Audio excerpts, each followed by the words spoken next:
Chapter 3008 begins with Sonny trying to persuade his mother Liberty to let him buy new toys from a nearby store. Liberty, ever the practical parent, is hesitant to indulge the little boy's desire for more toys. She points out that he already has too many, often leaving them scattered around the house, which she then has to clean up.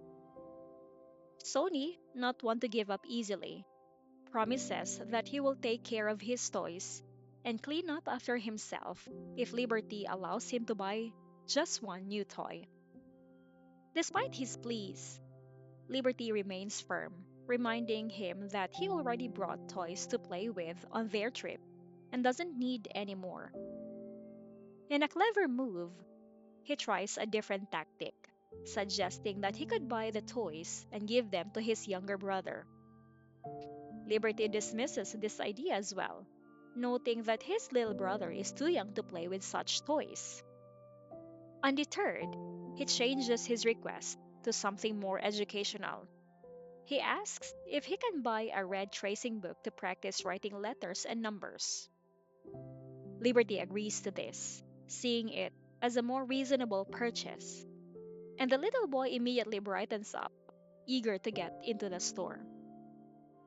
His excitement is palpable as he climbs onto Duncan's lap, urging Liberty to push them towards the toy store. Although he initially asks for the tracing book, Liberty knows her son well enough to anticipate that once inside, his attention will be drawn to the many other toys on display. She playfully pokes his forehead, teasing him about his past reluctance to keep up with his writing practice, which he only does when prompted by his teachers or his aunt.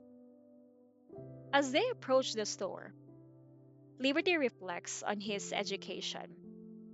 Although he is still in kindergarten, where the focus is primarily on play, she recognizes the competitive nature of education in their city Wilspoon. She is mindful of not overwhelming Sonny with too many lessons at such a young age, but also understands the importance of giving him a head start. She has already begun teaching him basic literacy and numeracy skills, and plans to introduce art and piano lessons when he is a bit older.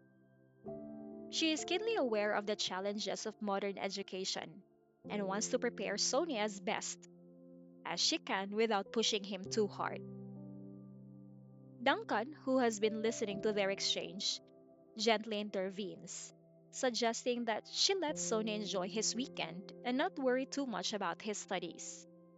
He lovingly offers to buy Sonny any toy he wants, displaying his growing affection for the boy. This offer makes Sonny extremely happy, and in a moment of pure childhood innocence, he wraps his arms around Duncan's neck and whispers a question that reveals his understanding of the dynamics between the adults in his life. Sonny asks him if his mother might dislike him for going against her wishes. This question catches Duncan off guard, leaving him momentarily speechless. The chapter highlights the relationship between Duncan and Liberty, with Duncan increasingly taking on a fatherly role in Sonny's life. His willingness to indulge Sonny, coupled with his respect for Liberty's parenting decisions, underscores his deepening commitment to their family unit. At the same time, Sonny's astuteness in recognizing the potential conflict between his mother and Duncan shows how perceptive children can be about adult relationships. Liberty's practical approach to parenting, balanced with her recognition of the importance of letting Sonny enjoy his childhood, paints her as a thoughtful and caring mother. Meanwhile, Duncan's role as a supportive partner and doting father figure continues to grow, illustrating the strong bond that is forming between him and Liberty's small family.